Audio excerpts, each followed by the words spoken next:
Hello friends, welcome to Vidyarth Setu current affair chronicle May 2026 राज्य संबंधित प्रश्नों के साथ इस दूसरे वीडियो में आपका स्वागत है। आज के इस वीडियो में हम लोग राज्य से संबंधित सभी महत्वपूर्ण प्रश्नों को कवर करेंगे।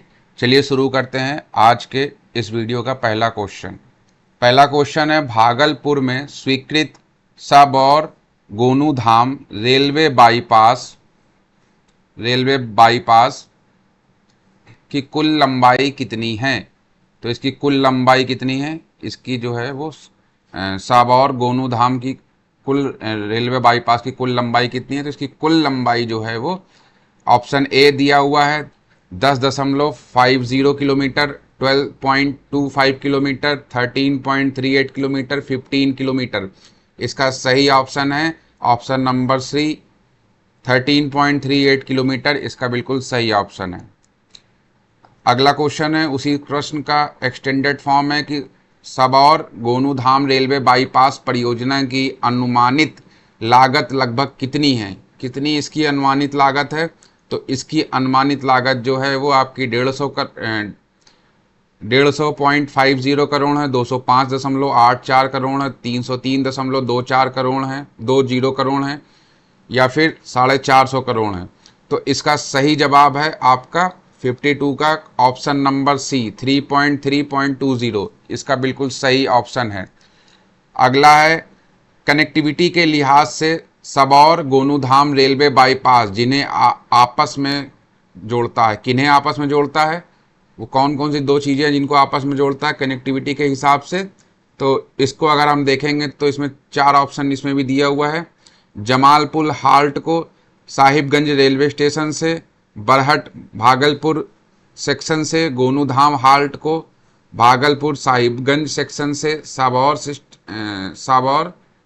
स्टेशन से, पटना जंक्शन को किलौर स्टेशन से, मुंगेर हाट को नवगछिया स्टेशन से।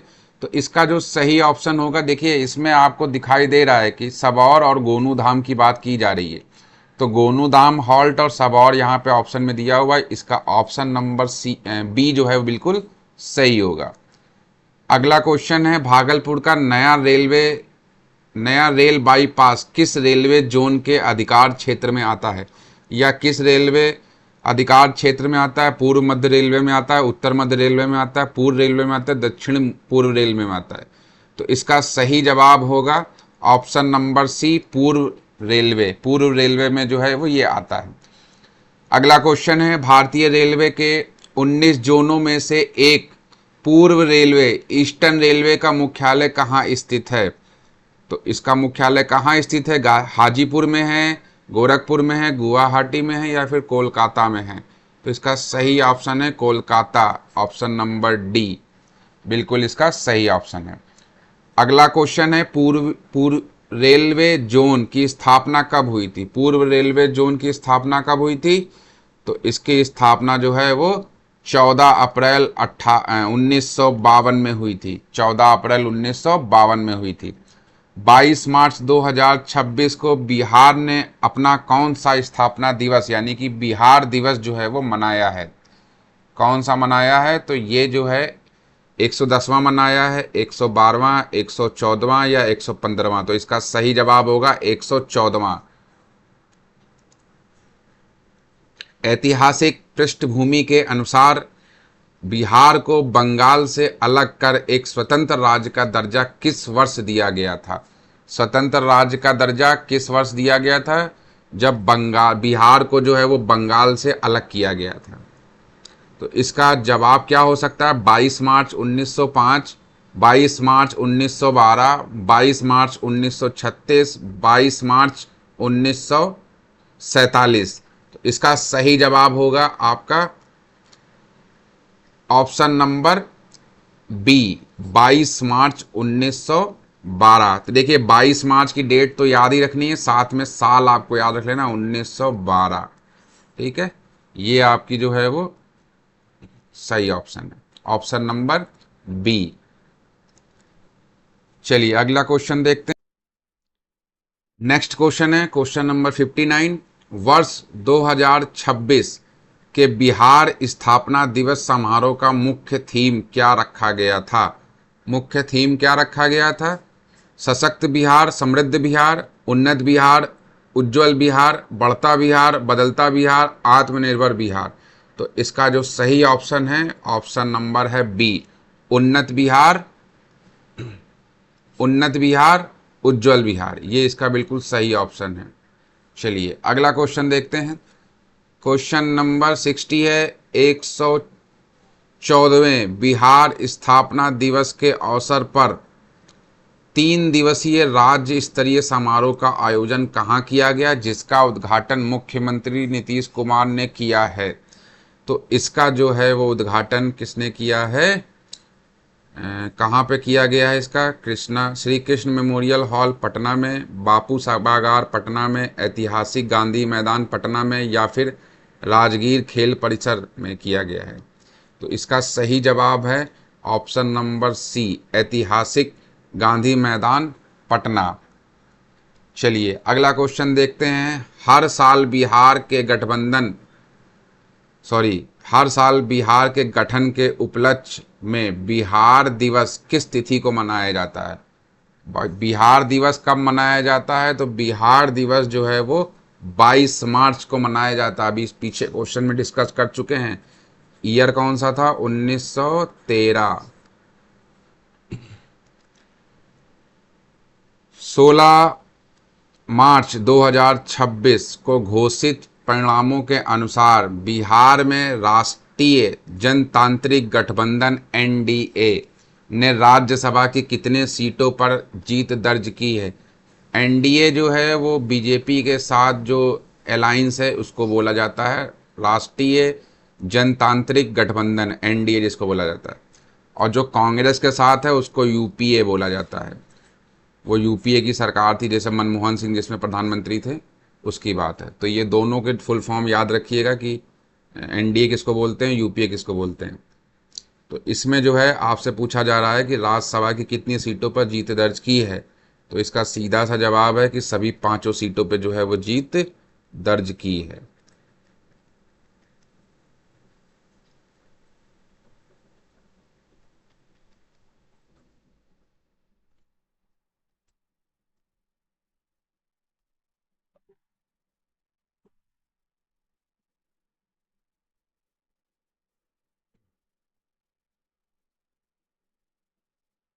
हाल ही में हुए बिहार राज्यसभा चुनाव 2026 के विजेताओं में निम्नलिखित में कौन शामिल नहीं है? कौन शामिल नहीं है? 63 क्वेश्चन है ये। इसमें सीधी सी बात है कि तेजस्वी यादव जो है वो शामिल नहीं है। ठीक है, क्योंकि वैसे देखा जाए तो ये अपनी विधानसभा से तो जीते हैं, लेकिन जो पार्टी जो सरकार बनाना चाहती थी उस लिहाज से ये जो है वो जीत नहीं पाए, सरकार नहीं बना पाए अपनी। और तेजस्वी यादव जो है वो बिहार के जो राज्यसभा चुनाव थे उसमें जो है वो नहीं जीत पाए हैं, क्योंकि अभी इससे पहले जो है वो आपने देखा कि एनडीए ने जो है वो 5 सीट पे, सभी की सभी 5 सीट पे जो है वो जीत दर्ज की थी। तो इसलिए जो है वो इसमें सही जवाब होगा आरजेडी के जो मुखिया हैं तेजस्वी यादव। ठीक है, नेक्स्ट क्वेश्चन है, मतदाता समीकरण के अनुसार बिहार राज्यसभा चुनाव 2026 में जीत के लिए न्यूनतम कितने वोटों की आवश्यकता थी? कितने, बिहार राज्यसभा चुनाव से संबंधित सारे प्रश्न हैं। कितने जो है वो वोट की आवश्यकता थी? तो 40 वोट की आवश्यकता थी। कितने वोट की आवश्यकता थी? 40 वोट की आवश्यकता थी। अगला क्वेश्चन है, क्वेश्चन नंबर है आपका 65। बिहार राज्य में कितने वर्षों के बाद राज्यसभा चुनाव के लिए मतदान हुआ? पिछला मतदान 2014 के उपचुनावों में हुआ था। 2014 के उपचुनाव में हुआ था। तो आपको बताना है कि बिहार राज्य में कितने वर्षों के बाद राज्यसभा चुनाव के लिए मतदान हुआ, राज्यसभा चुनाव जो है वो हुआ।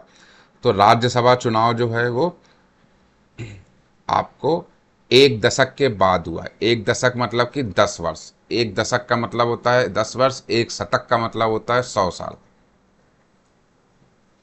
चलिए अगला देखते हैं। भारतीय संसद में राज्यसभा सदस्यों का कार्यकाल कितने वर्ष का होता है? क्या 4 वर्ष का कार्यकाल होता है, 5 वर्ष का होता है, 6 वर्ष का होता है या आजीवन होता है? तो सही जवाब जो है इसका ऑप्शन नंबर सी 6 वर्ष का होता है। राज्यसभा का 6 वर्ष का होता है और जो लोकसभा होती है, उसमें 5 वर्ष का होता है, जिसमें हम जो है वो एमपी चुनते हैं, मेंबर ऑफ पार्लियामेंट जो है वो चुनते हैं, वो लोकसभा होता है। और राज्यसभा जो है वो प्रत्यक्ष चुनाव ना होके अप्रत्यक्ष चुनाव होता है, इसलिए जो है वो उसमें हम लोग, जनता जो है वो डायरेक्ट वोट नहीं करती है। अगला है, राज्यसभा के कितने सदस्य हर 2 साल में सेवानिवृत्त होते हैं? देखिए राज्यसभा जो होती है वो एक स्थायी सभा होती है। क्या होती है वो? राज्यसभा जो है वो एक स्थायी सभा होती है। स्थायी सभा का मतलब ये होता है कि उसके जितने भी सदस्य होते हैं सभी सदस्य एक साथ जो है वो सेवानिवृत्त नहीं होते हैं। कुछ कुछ जो है वो सदस्य जो है हर साल जो है सेवानिवृत्त होते हैं और उनकी जगह नए सदस्य आते हैं। तो लोकसभा जो है वो पूरी तरीके से भंग हो जाती है जब चुनाव होता है, सारे एमपी फिर से चुन के आते हैं, फिर से पूरी सभा का गठन होता है। तो स्थायी सभा अगर पूछा जाए तो राज्यसभा होगा, ये ध्यान रखिएगा। तो प्रश्न में कहा गया राज्यसभा के कितने सदस्य हर 2 साल में सेवानिवृत्त होते हैं? हर 2 साल में अगर सेवानिवृत्त होने का देखा जाएगा तो इसका सही जवाब होगा 1/3, यानी कि 1/3 जो है वो हर 2 साल में बदलते रहते हैं। जिनका 6 साल पूरा हो जाता है वो बदल जाते हैं। जैसे अभी जो लोग चुने गए हैं बिहार में, जब उनके 6 साल पूरे होंगे तो वो बदल दिए जाएंगे या दोबारा उनका चुनाव होगा। तो ये आप ध्यान रखिएगा कि 1/3 जो है वो इसका सही ऑप्शन होता है। अगला देख लेते हैं प्रश्न। अगला है, कह रहा है कि अनुपातिक प्रतिनिधित्व की वह विधि कौन सी है जिसमें मतदाता उम्मीदवारों को वरीयता क्रम में वोट देते हैं जिससे कम से कम वोट बर्बाद होते हैं? वरीयता क्रम का मतलब ये है कि जैसे मान लीजिए कि 4 लोग अगर जो है वो इलेक्शन में खड़े हुए हैं और एक का नाम ए है, दूसरे का नाम बी है, तीसरे का नाम सी है, चौथे का नाम डी है। तो अगर हमको वोट देना है, मान लीजिए हमने कहा कि बी वाला हमको पसंद है तो ये नंबर 1 पे हो गया, उसके बाद ये सी वाला नंबर 2 पे, फिर नंबर 3 पे और फिर नंबर 4 पे। तो मैंने अपनी वरीयता बता दी कि मुझे सबसे ज़्यादा पसंद बी है, उसके बाद सी है, उसके बाद ए है और उसके बाद जो है वो डी है। तो ये वरीयता क्रम जो है वो इस तरीके से जो है वो काम करता है। तो इसका जो सही ऑप्शन होगा क्या होगा? First past the vote post system, सूची प्रणाली, एकल संक्रमणीय मत प्रणाली या प्रत्यक्ष मतदान प्रणाली। तो इसका सही जवाब क्या होगा? इसका सही जवाब होगा ऑप्शन नंबर सी, एकल संक्रमणीय मत प्रणाली जो है इसका बिल्कुल सही जवाब होगा। चलिए अगला क्वेश्चन देखते हैं। अगले क्वेश्चन में कहा जा रहा है कि 14 मार्च 2026 को बिहार के 43 राज्यपाल के रूप में किसने शपथ ली है? तो किसने शपथ लिया है, ये ध्यान रखने वाला प्रश्न है। किसने शपथ लिया है? तो शपथ लिया है, किसने लिया है? फागुन चौहान ने, राजेंद्र विश्वनाथ आलेंकर ने, लेफ्टिनेंट जनरल सेवानिवृत्त सैयद अता हसनैन ने या आनंदीबेन पटेल ने? तो आनंदीबेन पटेल तो सबको पता है कि ये यूपी की जो है वो गवर्नर हैं, तो ये तो नहीं होगा option. Option number C, lieutenant general सेवानिवृत्त यानी कि रिटायर हैं, सैयद अता हसनैन ने जो है वो लिया है। पटना के लोक भवन में आयोजित समारोह में बिहार के नवनियुक्त राज्यपाल को पद और गोपनीयता की शपथ किसने दिलाई? तो आप जान चुके हैं कि शपथ किसने ली, यानी कि राज्यपाल कौन बना। अब यहाँ पे हम लोग जानेंगे कि राज्यपाल को शपथ किसने दिलाई। तो राज्यपाल को शपथ कौन दिलवाएगा? तो राज्यपाल को पटना उच्च न्यायालय के मुख्य न्यायाधीश जो है वो संगम कुमार साहू ने दिलाई। अब आपको यहाँ से एक प्रश्न और बन गया कि पटना उच्च न्यायालय के मुख्य न्यायाधीश कौन है? तो संगम कुमार साहू जो है वो सही जवाब इसका होगा। चलिए अगला देखते हैं क्वेश्चन नंबर 71। भारतीय संविधान के किस अनुच्छेद के तहत राज्य के राज्यपाल की नियुक्ति भारत के राष्ट्रपति द्वारा की जाती है? तो भारत के राष्ट्रपति द्वारा की जाती है। तो इसमें जानने वाली बात क्या है कि कौन सा संविधान का वो आर्टिकल है, अनुच्छेद है जिसके तहत राज्यपाल की नियुक्ति भारत के राष्ट्रपति द्वारा की जाती है। तो वो कौन सा जो है वो आर्टिकल है, ये बहुत इंपॉर्टेंट है। तो वो आर्टिकल है अनुच्छेद 155। ऑप्शन नंबर बी जो है बिल्कुल सही होगा। अगला है क्वेश्चन, इसमें कहा जा रहा है कि 8 मार्च 2026 को जारी स्वास्थ्य मंत्रालय की रिपोर्ट, किसकी रिपोर्ट है? स्वास्थ्य मंत्रालय की रिपोर्ट है, के अनुसार कौन सा राज्य लगातार 18 महीनों में सितंबर 2024 से अब तक की बात हो रही होगी, 18 महीने में मुफ्त दवा वितरण में देश के शीर्ष राज्य के रूप में स्थापित है? किस में शीर्ष में है? तो कौन सा है वो? राजस्थान है, केरल है, उत्तर प्रदेश है या बिहार है? तो इसका सही जवाब है वो बिहार है। मुफ्त दवा जो है वो बांटने में बिहार जो है वो सबसे आगे है।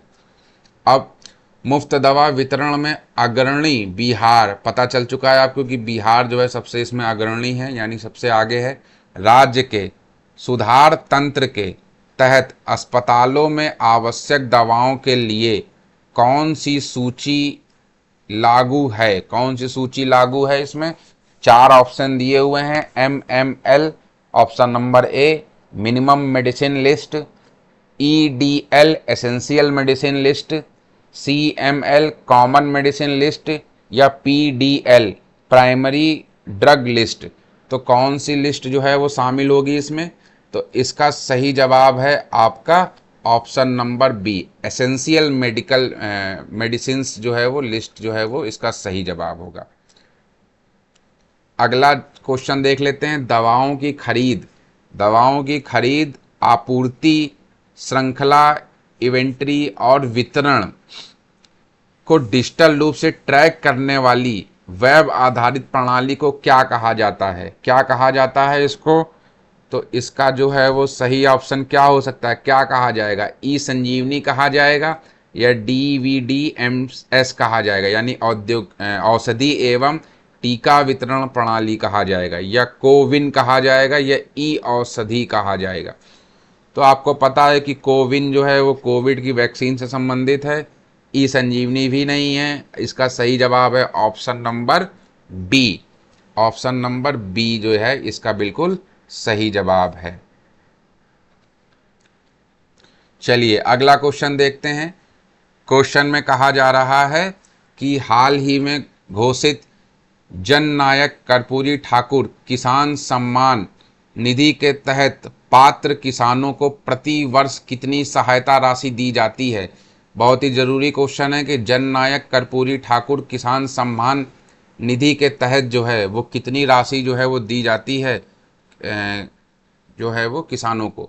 तो इसमें कितनी दी जाएगी? 9,000 दिया जाता है, 7,500 दिया जाता है, 8,000 दिया जाता है कि 12,000 दिया जाता है? तो इसका सही जवाब है आपका ऑप्शन नंबर ए, 9,000 रुपये जो है वो दिए जाते हैं। चलिए अगला क्वेश्चन देखते हैं। अगला क्वेश्चन फिर से वही रिपीट हो गया है, ये टाइपिंग की एरर है। चलिए मैं इस क्वेश्चन में कुछ चीज़ें आपको बता देता हूँ। जननायक कर्पूरी ठाकुर जो है उनको भारत रत्न मिला है। क्या मिला है? भारत रत्न मिला है। कौन सा रत्न मिला है? भारत रत्न जो है वो मिला है। ये भारत रत्न कब मिला है और किस लिए मिला है, ये आपको कमेंट बॉक्स में बताना है, ठीक है। और किस साल में मिला है ये भी आपको बताना है कि किस साल में मिला है, क्यों मिला है और क्या योगदान था। तो इस भारत रत्न से संबंधित कर्पूरी ठाकुर के लिए जो भी जो है वो जानकारी है आप कमेंट बॉक्स में बताइएगा। चलिए अगला क्वेश्चन देखते हैं। पटना मेट्रो के नवनिर्मित स्टेज यानी ISBT से मलहाई पकड़ी की कुल लंबाई जो है वो लगभग कितनी है? कितनी लंबाई है लगभग इसकी कुल? तो इसको अगर देखेंगे तो इसका सही जवाब है 6.2 किलोमीटर। 6.2 किलोमीटर की लगभग लंबाई है, ध्यान रखिएगा इसको। चलिए अगला देखते हैं। बिहार की मुख्यमंत्री महिला रोजगार योजना, मुख्यमंत्री महिला रोजगार योजना के अंतर्गत पात्र महिलाओं को स्वरोजगार के लिए कितने लाख रुपए तक की वित्तीय सहायता देने का प्रावधान बजट में किया गया है? कितनी सहायता दी जाएगी इसमें? तो इसमें क्या 1 लाख रुपए दिया जाएगा, 2 लाख की, 3 लाख की, 5 लाख? तो सही जवाब इसका है कि 2 लाख रुपए तक की जो है वो वित्तीय सहायता देने की बात जो है वो इसमें की गई है, प्रावधान इसमें किया गया है। चलिए अगला प्रश्न देखते हैं। मार्च 2026 की रिपोर्ट के अनुसार विश्व मखाना उत्पादन में, विश्व की बात हो रही है, विश्व मखाना उत्पादन में बिहार का लगभग कितना प्रतिशत योगदान है। आपको पता होगा कि बिहार में जो है वो मखाना की पैदावार और इसकी जो फसल जो है वो अच्छी खासी होती है। तो इसमें कितना परसेंट जो है वो है, तो ये इसका सही जवाब है 90%, यानी कि 90% मखाना जो है वो बिहार का लगभग है योगदान उसमें। चलिए अगला क्वेश्चन देखते हैं।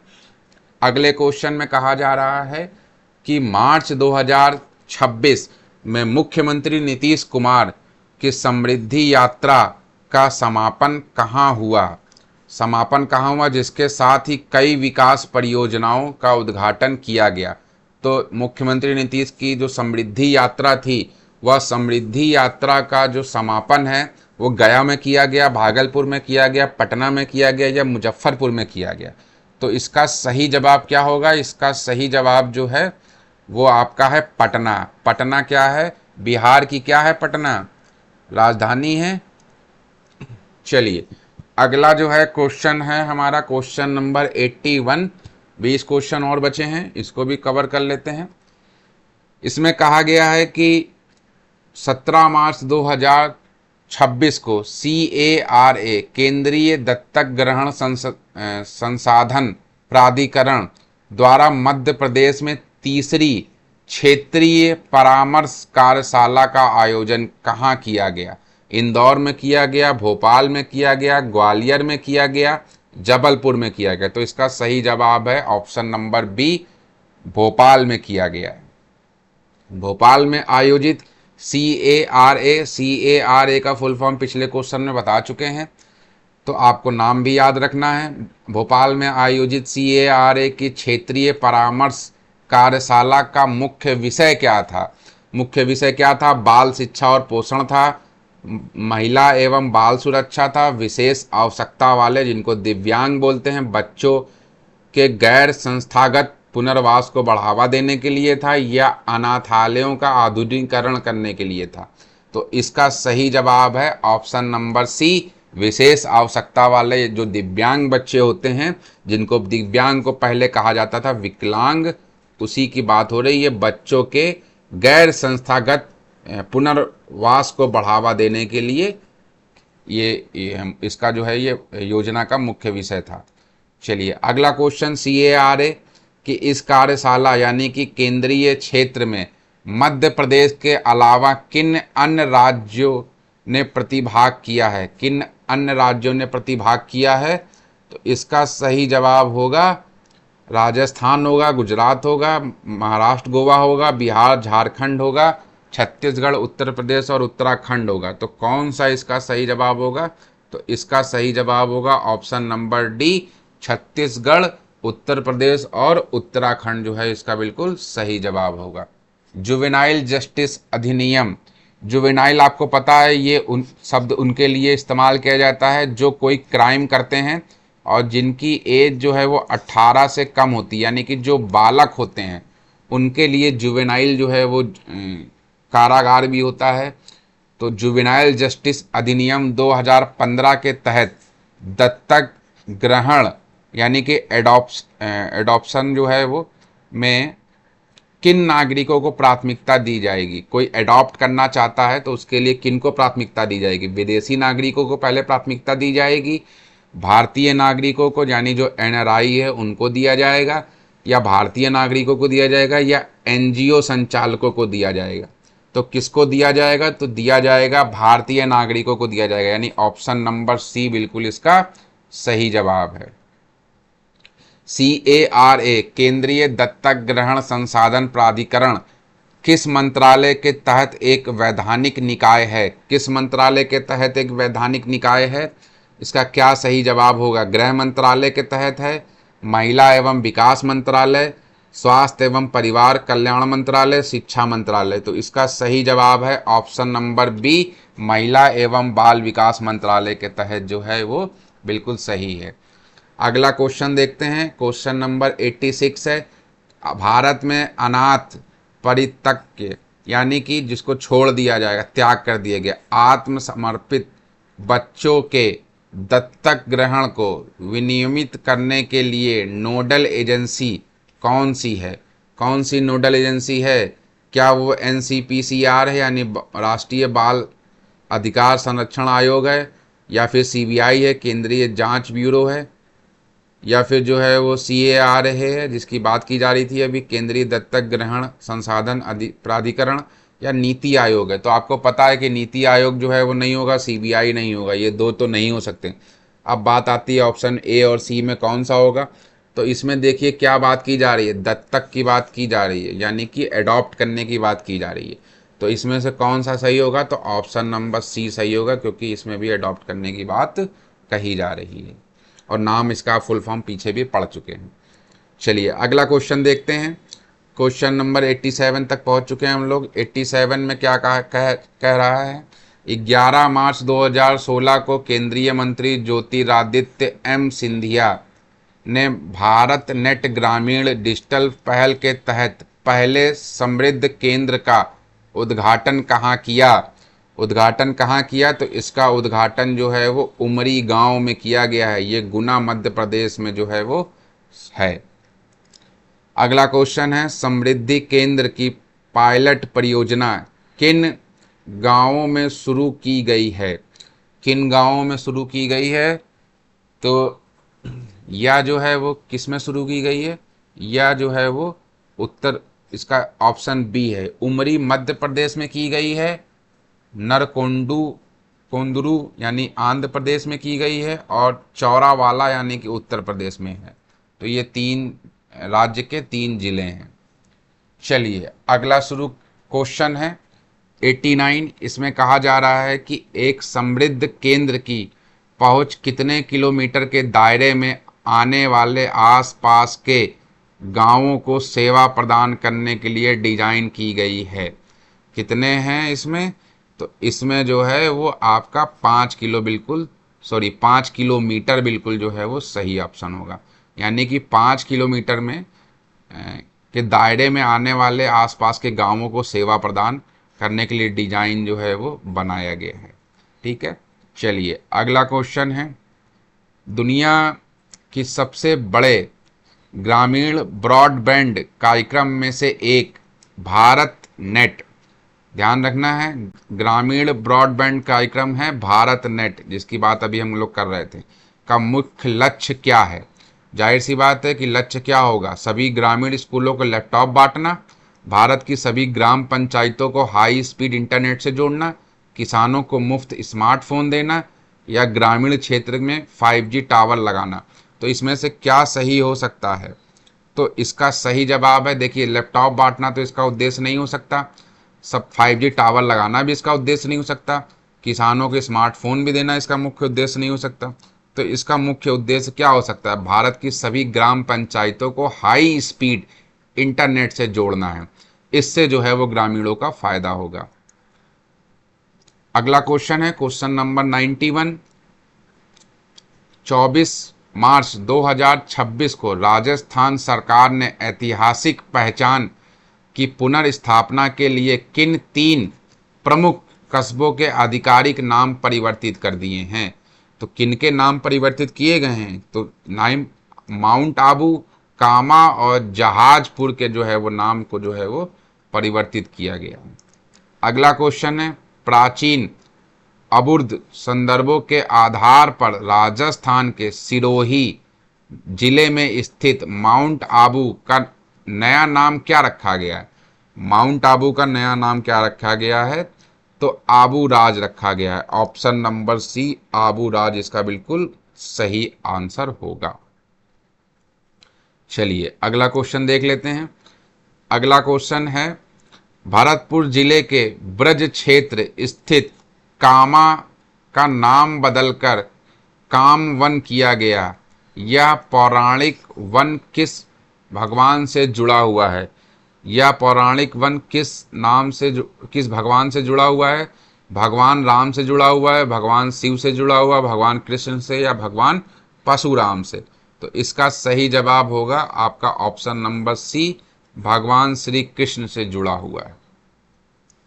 अगला क्वेश्चन है, वैदिक परंपराओं के कारण भीलवाड़ा जिले के शाहजहांपुर कस्बे को क्या नाम दिया गया है? क्या नाम दिया गया है इसको? इसका क्या सही जवाब होगा? तो इसका नाम दिया गया है यज्ञपुर। ठीक है, ध्यान रखना है आपको, यज्ञपुर कहा गया है इसको।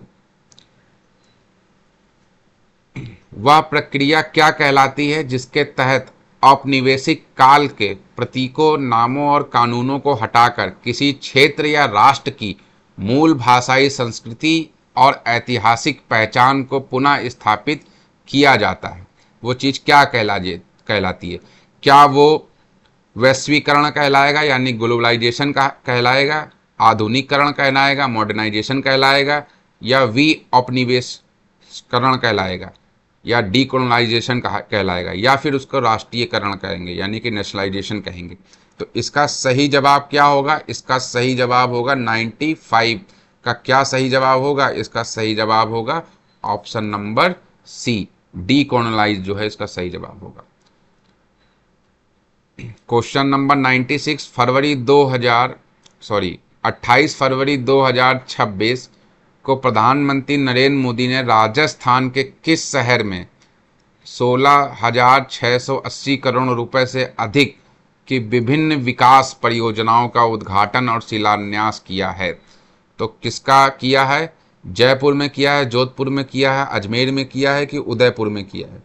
तो इसका क्या सही जवाब होगा? इसका सही जवाब होगा ऑप्शन नंबर सी, अजमेर में किया है।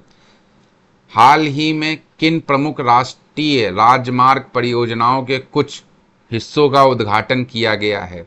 कुछ हिस्सों का उद्घाटन किया गया, किसका किया गया है? Bandikui Jaipur expressway, Amritsar Jamnagar economic corridor, Delhi Vadodara expressway, उपयुक्त सभी। इसमें क्या सही आपका आंसर होगा? तो ऑप्शन नंबर डी इसका बिल्कुल सही ऑप्शन होगा। सर्वाइकल कैंसर को रोकने के लिए 14 वर्ष की लड़कियों के लिए कौन सा राष्ट्रव्यापी टीकाकरण अभियान शुरू किया गया है?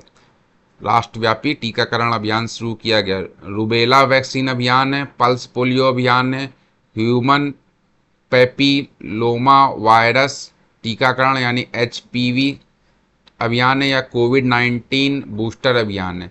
तो इसका सही जवाब क्या होगा?